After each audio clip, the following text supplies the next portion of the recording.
Vamos a hablar en este caso del tema de remanentes de obra, doctora María Victoria.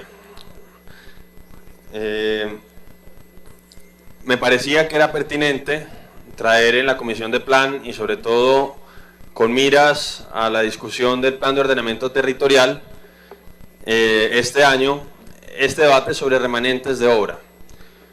Yo considero que el hecho de que tengamos los remanentes de obra, lo vamos a ver a lo largo del debate, muestra en cierta manera problemas de planificación urbana en la ciudad.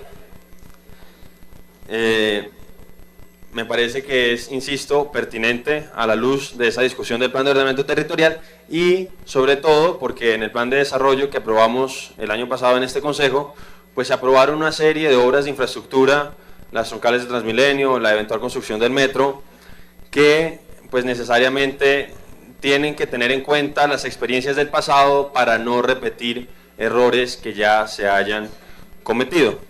Entonces, el enfoque que vamos a darle naturalmente es, primero, explicar cómo surgen los remanentes de obra en la ciudad. En segundo lugar, ver qué se puede hacer con los remanentes de obra que hoy ya existen. O sea, es un problema con el que nos enfrentamos y hay que ver de qué manera lo enfrentamos. Y en tercer lugar, es una llamada de atención, una forma de prevenir que esto se repita con las futuras obras que van a adelantarse en la ciudad y que sean consideraciones que se tengan en cuenta en la discusión del Plan de Ordenamiento Territorial en el segundo semestre de este año. Entonces, ¿qué son los remanentes de obra? Pues los remanentes de obra son residuos urbanos, son predios sobrantes que surgen, esto lo dice un español que es el doctor Claudio Curcio, dice que surgen por dos motivos. Uno, pues porque se hacen obras de infraestructura representativas, pero que finalmente termina habiendo unos sobrantes, y otro es que por dinámicas de construcción, de desconfiguración urbana, pues finalmente terminan quedándose esos pequeños residuos arquitectónicos. Yo pienso que esto nosotros debemos verlo en el marco del tejido urbano como algunos rechazos, algunos residuos, algunos elementos que debemos ver, así como concejal Diego Molano se plantea el tema del reciclaje. Hay que ver de qué manera, en cierta forma, por decirlo de alguna forma, reciclamos esos remanentes urbanos. Yo vengo del sector empresarial. En el sector empresarial, en los procesos productivos, muchas veces surgen estos problemas de residuos, estos problemas de rechazo, y pues generalmente lo que se hace es dárseles una reutilización. Porque hoy por hoy los remanentes están asociados a que no tienen funcionalidad, a que deterioran el espacio público, a que generalmente, insisto, son como la basura urbana de la ciudad. Y surgen a propósito de la construcción de obras, pero no tanto por la construcción de obras, sino por la falta de planificación adecuada, porque estamos pensando no de manera integral, sino por pedazos o por retazos. Entonces, algunas características de los remanentes de obra es que no permiten la integración social. Insistía antes, a veces no se les ve una funcionalidad clara, desarticulan el paisaje urbano, distancian a los ciudadanos, producen aislamientos, producen inseguridad y dificultan la apropiación ciudadana y al mismo tiempo pues dificultan el aprovechamiento económico. Las tipologías con las que nos encontramos de residuos o de sobrantes prediales es, pues en primer lugar, los remanentes propiamente tal, en segundo lugar, las culatas o los muros que surgen de las demoliciones, en tercer lugar están los bienes inmuebles subutilizados o abandonados, y pues en cuarto lugar están las zonas inferiores de los puentes peatonales y de los puentes vehiculares. En el caso de Bogotá, pues hemos sabido que hemos tenido un crecimiento importante de la ciudad, a veces de manera no planificada, y se han adelantado pues obras de infraestructura significativas, sobre todo en la década de los 90 y los primeros años del siglo XXI, y que estuvieron relacionadas principalmente con las troncales de Transmilenio. Ahí naturalmente las distintas entidades del distrito, para poder adelantar las obras, lo que hacían es que adquirían predios o demolían predios preexistentes para generar los espacios en las avenidas donde se iban a ubicar los ejes viales, las troncales de Transmilenio. Lamentablemente, insisto, esto creo que se hizo sin la planificación adecuada y por esa razón es que nos encontramos con estos residuos prediales, con estos espacios que dentro del tejido urbano pues uno ve que son un problema. En el caso de Transmilenio es donde más se dieron. Hay que decir que se ha avanzado en términos de gestión predial. Hoy por hoy sí se necesita comprar más del 60% de un predio que vaya a ser afectado por la construcción de una obra de esta naturaleza, pues se le exige a la entidad respectiva que tiene que cobrar el 100%.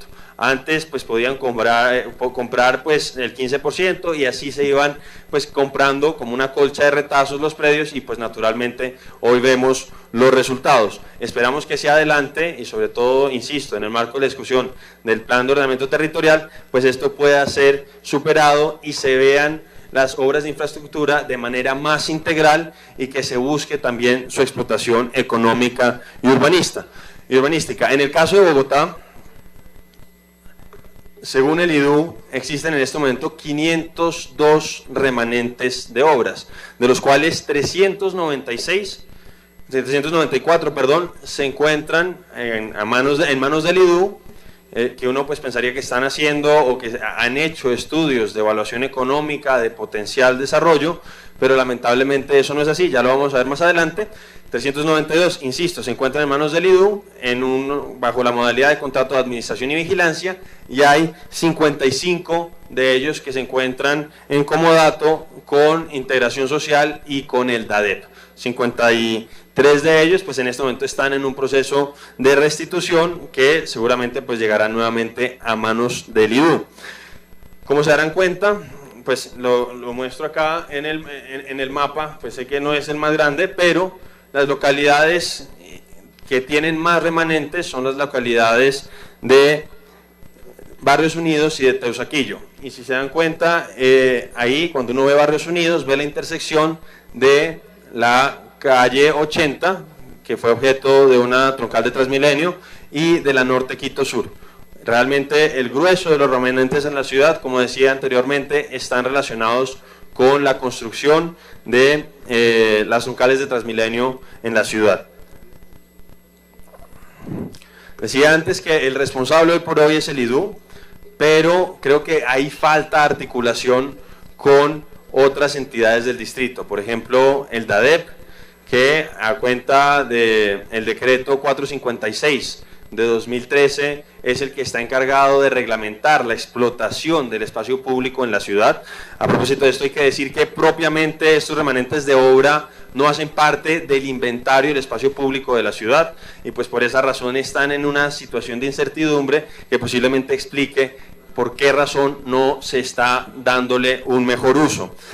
En el caso del IDU, pues ellos son los que están encargados de la gestión predial, de las construcciones de las obras y finalmente la administración de estos remanentes. Pero la administración de estos remanentes en la actualidad se reduce prácticamente a que se convierte a una de las dependencias del IDU, que es la Dirección Técnica de Predios, en una oficina de bienes raíces. De esos 502 predios, pues hace mucho tiempo hay muchos, en la década del 90 había cerca de 315, que estaban siendo objeto de venta o habían sido objeto de arrendamientos, a veces a precios irrisorios, pero realmente no se le está dando pues la importancia, en mi juicio, que debería dársele, porque es importante ver de qué manera se revitalizan esos espacios urbanos, se revitaliza ese tejido urbano hoy inerte para evitar pues las externalidades negativas que hoy están asociadas a ellos, como veremos. Después está el tema, como decía, se ha encargado principalmente el IDU de convertirse en una agencia de bienes raíces. Se han vendido desde el 2007 al 2015 unos 66 remanentes de obra por un valor que no es un valor pequeño, de 6.277 millones de pesos, y hoy por hoy los 502 predios de los que les hablaba anteriormente están evaluados en 5.500 millones de pesos. Aquí hay algunos ejemplos de remanentes de obra en la ciudad, algunas fotos y pues lo que vamos a ver a propósito de unas entrevistas que adelantamos y pues lo que uno ve generalmente son problemas de inseguridad, de insalubridad, irregularidad de varias insisto, deterioro urbanístico, se producen discontinuidades, y falta aprovechar estos espacios económicamente. Algo que uno ve con los corredores viales de las troncales de Transmilenio es que han desplazado al peatón. Yo creo que, doctor Juan Carlos Flores, esto nos pasa a todos. Realmente esos ejes no invitan a caminarlos. La Norte Quito Sur, la 80 en algunos espacios, no son ejes viales que sean amables con el peatón, y en gran medida se debe a esta falta de planificación, porque lo que uno se encuentra es precisamente estas culatas, estos muros que pues generan inseguridad, insisto, generan insalubridad, se han convertido en botaderos de basura, se han convertido, doctor Jorge Torres, algo que nos interesa a nosotros y que también hemos hecho debates relacionados con esto, pues se han convertido en baños al aire libre. Entonces sí es conveniente ver de qué manera somos capaces de revitalizar estos ejes viales. Aquí pues tenemos otras fotos, pero bueno, aquí hay otras fotos de las muchas culatas que tenemos en la ciudad, de los muchos remanentes de obra que hay en la ciudad, y que, insisto, están principalmente en las troncales de Transmilenio, e insisto en esto, es principalmente para prevenir a la administración de que esto no vuelva a suceder con la construcción de las nuevas troncales que están planificadas y que fueron aprobadas en el plan de desarrollo el año pasado. Aquí tenemos entonces unas entrevistas con algunas personas que precisamente hablan de las externalidades negativas que generan los remanentes de obra en la ciudad. El problema que nosotros tenemos es mucho habitante de calle acá en el barrio Vergel. La normalidad son los espacios que dejó el IDU. Eso lo cogieron ya de baños, de letrinas ahí en el barrio Vergel. Entonces toda esta es la avenida nueva, que no sé cómo se llama la avenida, pero de todas maneras dejaron mucha incomodidad y con eso para la gente. ¿Inseguridad ha visto? Inseguridad, todo eso, muchos robos de celulares y todo eso a las señoras, más que todo cuando pasan tarde de la noche aquí por este pedazo acá de la localidad del Vergel. Entonces eso, hay muchos robos y todo eso por ese mismo motivo y porque es muy oscuro. Eso no tiene visibilidad después de las 7 de la noche, es muy oscuro la zona, y entonces a eso se dedica a que roben y atraquen las personas, y hay mucho habitante de calle. Eso se presta para muchas cosas, para la delincuencia, para el desaseo, para todo, para los ladrones, para todo. Pues eso es desfavorable para uno como comerciante, en el sentido que se deprecia el negocio y el barrio, porque la gente ya no quiere transitar por acá. Hacemos parte de esta localidad de Los Mártires, un barrio que por muchos años se presentó como un barrio con muy buena localidad, y hoy estamos viendo el problema que se nos está dando, ya que en un momento dado hubo sitios en los que se dejaron parajes, digámoslo así, donde se mete hoy gente que viene a hacer daño al barrio. Pues sí, eso quedó mal, esos huecos ahí, esas partes que tumbaron las casas y nos dejaron, fue un abandono ahí, porque eso vienen los indigentes y hacen sus cosas y todo abandonado. Esto ya se convirtió en un espacio donde habitan la mayoría de habitantes de calle. Se ha vuelto un foco de inseguridad dentro del mismo sector. También se ha vuelto un botadero de basura, constantes atracos. Además, para el espacio no es un espacio bien visto, es decir, no es algo que se vea armónico con lo que pretende la comunidad, ¿sí? con sus cuadras, con su barrio. Ahí podemos ver pues la opinión de algunos habitantes de la ciudad. Como se dan cuenta, pues las externalidades negativas ellos las padecen a diario, sobre todo temas de inseguridad, insisto, temas de suciedad, se han convertido en basureros y en baños al aire libre, como ellos decían. Nos encontramos después con el marco normativo, unas referencias muy breves, sobre todo en el caso del distrito.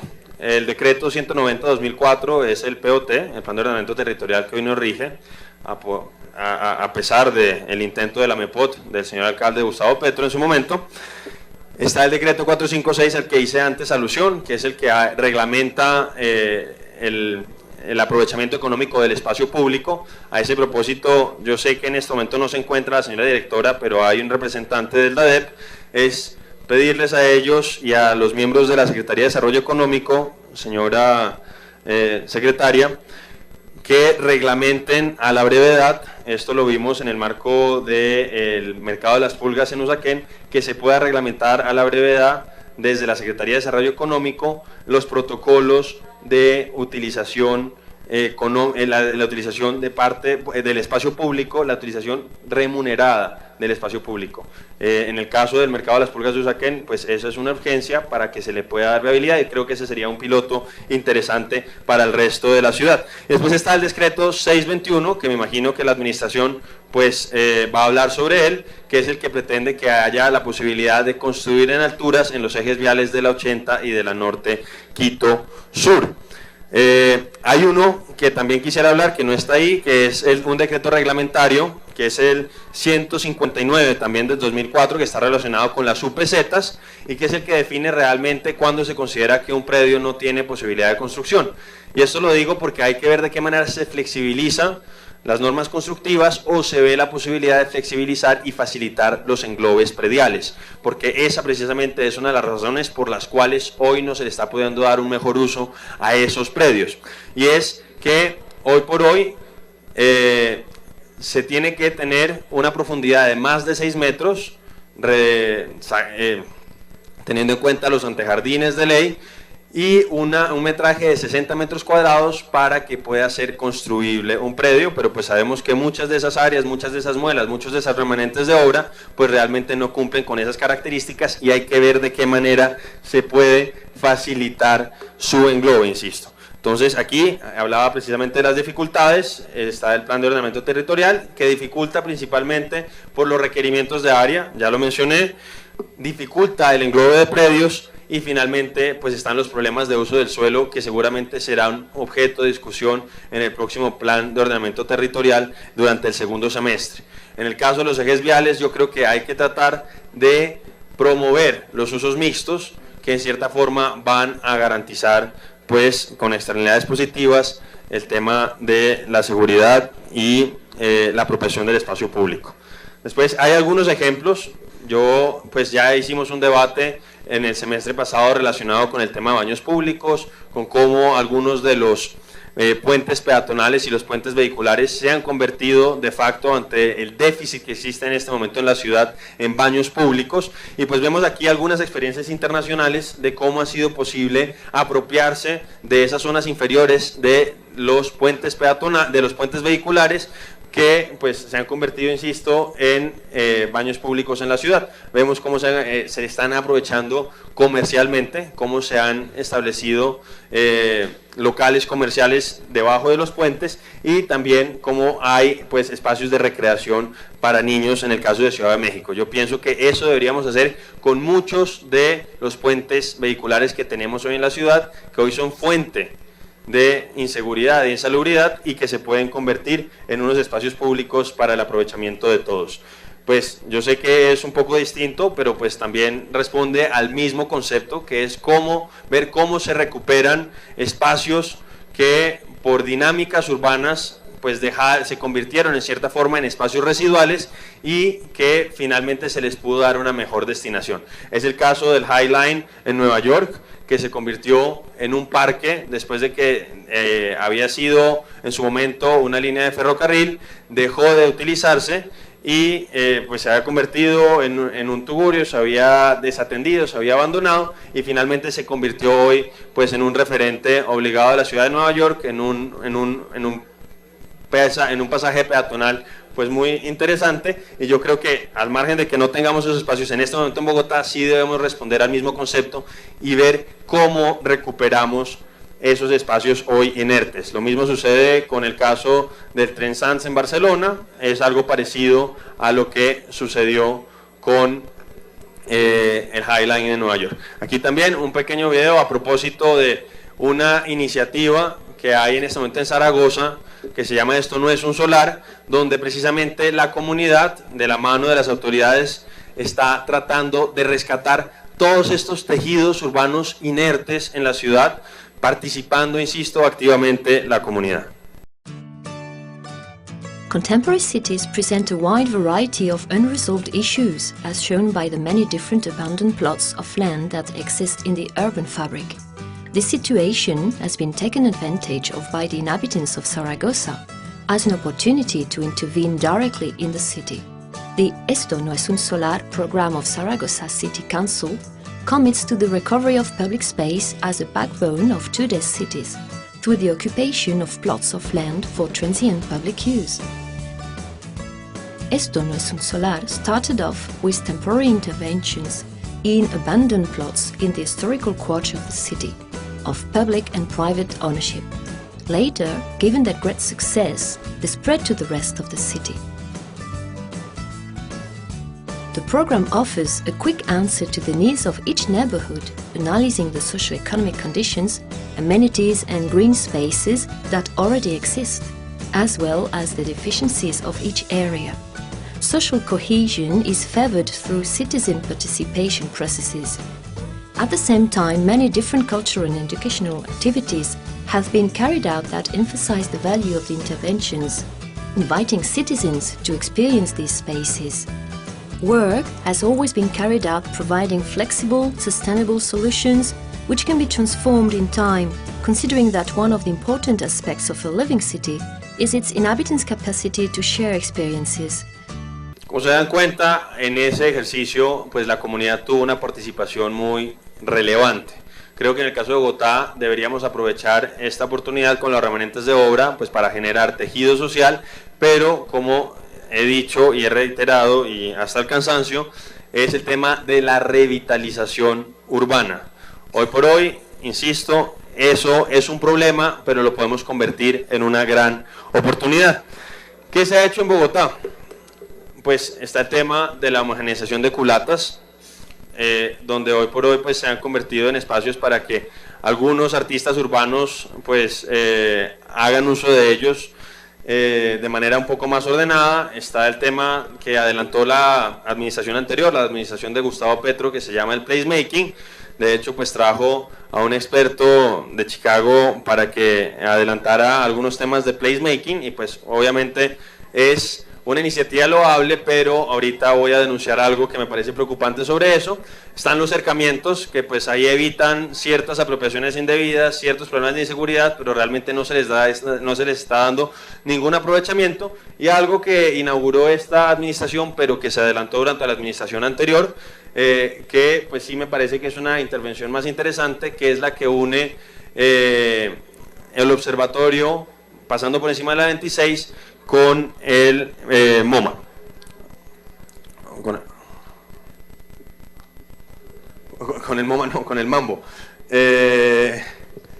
Entonces, a propósito del tema del placemaking, la administración anterior gastó cerca de 15.000 millones de pesos en su intento por revitalizar algunos de esos espacios. Insisto, esto es un fin loable, yo pienso que eso es algo interesante, pero pues sí nos deja un sinsabor el hecho. Aquí hay algunas de los contratos relacionados con eso, y hubo uno que es el que está relacionado con los decks, así se denominan, de algunos de los remanentes de obra de la calle 26, donde nos encontramos con una posible irregularidad. ¿De qué se trata? El contrato es un contrato de 2.232 millones de pesos. Y cuando uno ve quién se gana ese contrato, uno se da cuenta que es una empresa que se llama Maeco, Mallas, Equipos y Construcciones S.A. El contrato, insisto, era 2.232 millones de pesos por un área, por una superficie de 4.500 metros que debía ser cubierta con estos decks. ¿Qué hicimos nosotros? ¿Qué hicimos con el apoyo de mi unidad de apoyo normativo?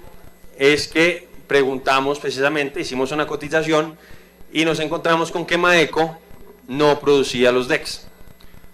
Es decir, ellos tenían que comprárselos a un tercero. Y de hecho nos dijeron quién era ese tercero, que se llama Woodpecker. Y cuando pues nos metimos de hecho a la página de internet de Woodpecker, pues veíamos que la forma en que ellos se promocionaban era con los decks que hoy están en el espacio público de Bogotá. Entonces pues ya ahí uno genera alguna suspicacia, porque uno se pregunta por qué no contrataron directamente con Woodpecker. Pero pues lo que realmente es preocupante es que cuando hicimos una cotización de cuánto podría costarnos en Woodpecker los 4.500 metros cuadrados con una cubierta equivalente a la que hoy está en ese espacio público, nos encontramos con que había un sobrecosto bastante alto en el caso del contrato de Bogotá. En el caso de Bogotá, en el caso de la contratación, fueron 496.000 pesos por metro cuadrado lo que se contrató. Esto en el 2014.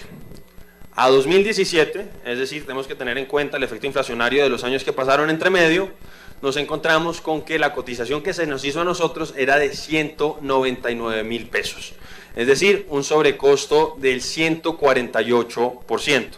Yo sí le pido a las entidades de control que no solamente revisen este caso, fue el caso que revisamos de toda esta contratación de los 15.000 millones de pesos, pero pues aquí sí nos parece que hay una situación problemática y que en cierta forma pues está afectando las finanzas de la ciudad porque, insisto, fueron 2.232 millones de pesos que posiblemente hubieran podido ser 800 millones de pesos o 900 millones de pesos que, insisto, se está subestimando el sobrecosto porque no se está teniendo en cuenta el efecto inflacionario. Entonces, insisto, es pues loable el intento que hizo la administración anterior por darle un aprovechamiento a esos espacios, pero pues aparentemente hay una serie de irregularidades que deben ser revisadas por los entes de control respectivos. Después está el caso que decía, que es el Parque Bicentenario. Creo que ahí sí hubo, pues a mi juicio, un mejor abordaje del problema. Creo que fue una solución un poco más integral, no como ha sucedido en esos otros espacios donde realmente no ha sido posible revitalizar el espacio público. Después están pues una serie de reflexiones sobre este tema. No se puede ver el tema del espacio público como lo hizo la administración anterior, a veces de manera sectorizada, de manera parcial, tiene que verse siempre de manera integral, y esto también tiene que ser tenido en cuenta cuando se adelanten las grandes obras de infraestructura que se van a hacer durante esta administración. Y hay que ver de qué manera, insisto, podemos darle vida y darle funcionalidad a todas estas áreas inertes de la ciudad. A propósito de estas reflexiones, pues sí hay un principio que debe estar relacionado con las mallas, con las grandes avenidas. Hoy por hoy uno, ya lo dije antes, es maluco, por hablar coloquialmente, no le llama a uno la atención caminar por las avenidas donde hay troncales de Transmilenio en este momento en la ciudad. Y eso se debe en gran medida a que no hay bordes, a que no hubo planificación, a que a pesar, y pues esto ha sido una de las banderas del alcalde Peñalosa, él habla de el desarrollo orientado al transporte sostenible, a pesar de que se hicieron esas troncales, creo que no se le dio la explotación o no se aprovecharon urbanísticamente lo suficiente. Uno ve que en los costados de esas grandes avenidas, hoy por hoy no existe una buena densificación. Siempre se habla de que Bogotá presenta unos índices de densidad bastante altos, pero uno ve que son densidades no razonables, densidades a las que les falta planificación, y uno sí esperaría que esta administración, con las nuevas obras de infraestructura que va a adelantar, sí busque que en sus costados se crezca en altura, porque de esa manera pues realmente se va a poder aprovechar ese potencial ecológico y sostenible que tienen los sistemas de transporte masivo, como el caso de Transmilenio o el caso del metro. Entonces, hoy por hoy, insisto, la idea es que haya unos bordes definidos. No ocurre esto en la ciudad. Por ejemplo, tenemos el caso de Hong Kong, donde pues ahí sí a uno le llama un poco más la atención poder caminar por ese tipo de avenidas. Ya lo decía antes, está el tema del desarrollo orientado al transporte, al transporte sostenible. Esto es algo que no se está dando en este momento en la ciudad. Estamos conscientes de que hay un déficit de vivienda en la ciudad. Las cifras de Metrovivienda el año pasado eran de 200.000 viviendas que hay en este momento como déficit en Bogotá. Y de hecho, pues lo que nos hablaba planeación es que se estimaba que en los costados de los ejes viales de la 80 y de la Norte de Quito Sur se podrían construir hasta 52.000 o 54.000 viviendas. Esto es más o menos una cuarta parte del déficit, y esto pues quiere decir que antes de entrar en las discusiones del plan, de la reserva Van der Hamen, que yo creo que también se tienen que dar de manera desapasionada y no politizada, hay que ver de qué manera podemos tener la oportunidad de aprovechar lo que hoy ya existe. Entonces, ahí precisamente hablaba, está el tema de las viviendas que se pueden construir, la forma en que se puede dar una mayor seguridad, dar mayor salubridad a la ciudad, mejorar, como veíamos en el caso de Hong Kong, el paisaje urbano de algunas de las avenidas que, insisto, hoy no nos llaman a recorrerlas a pie, tampoco a veces son pues muy interesantes cuando estamos moviéndonos en vehículos. Y a propósito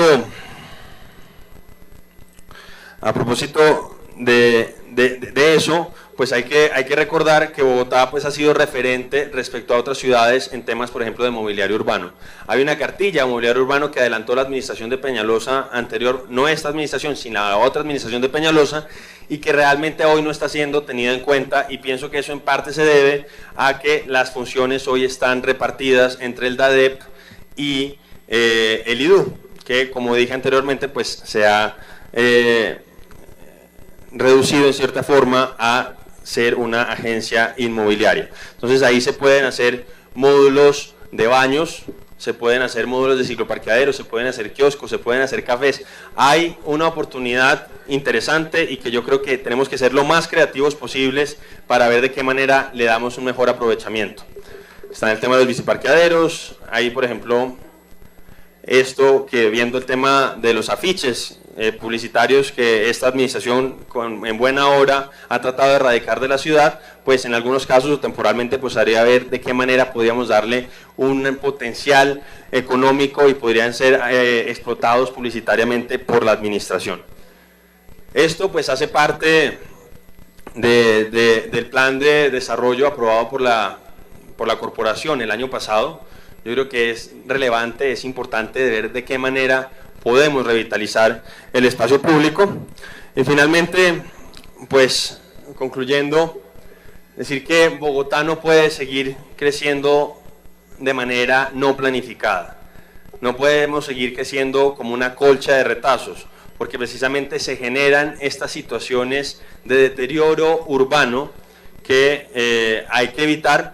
Y un referente interesante, que era lo que iba a decir anteriormente, pero no me había acordado en su momento, es por ejemplo lo que hay cerca del CAT, que yo creo que es un edificio que todos hemos visto, que en la parte de abajo, que es un edificio que tiene usos mixtos, en la parte de abajo tiene un área comercial, hay un ARA, de hecho, yo creo que ustedes lo han visto, y en la parte de arriba pues está dedicado a las residencias. Es verdad que siendo ese un eje vial principal de la ciudad, la altura no es la adecuada, debería ser más alto, debería tratar de aprovecharse más en términos de densidad, pero creo que esa es una buena idea, es una buena forma, es un buen referente de lo que se puede y debe hacer.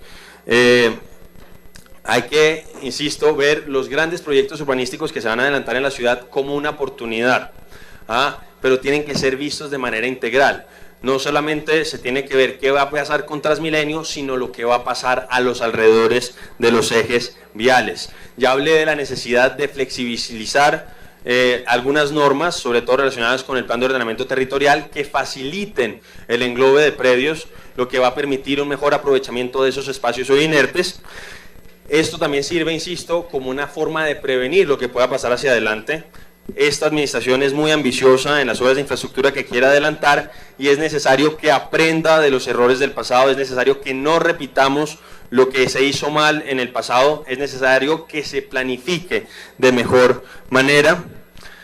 Yo, pues, en el debate anterior, en el debate sobre baños públicos, pues ya lo habíamos hablado, es importante ver de qué manera le damos un aprovechamiento económico o un aprovechamiento social a estos espacios. Una es, insisto, el tema de los baños públicos.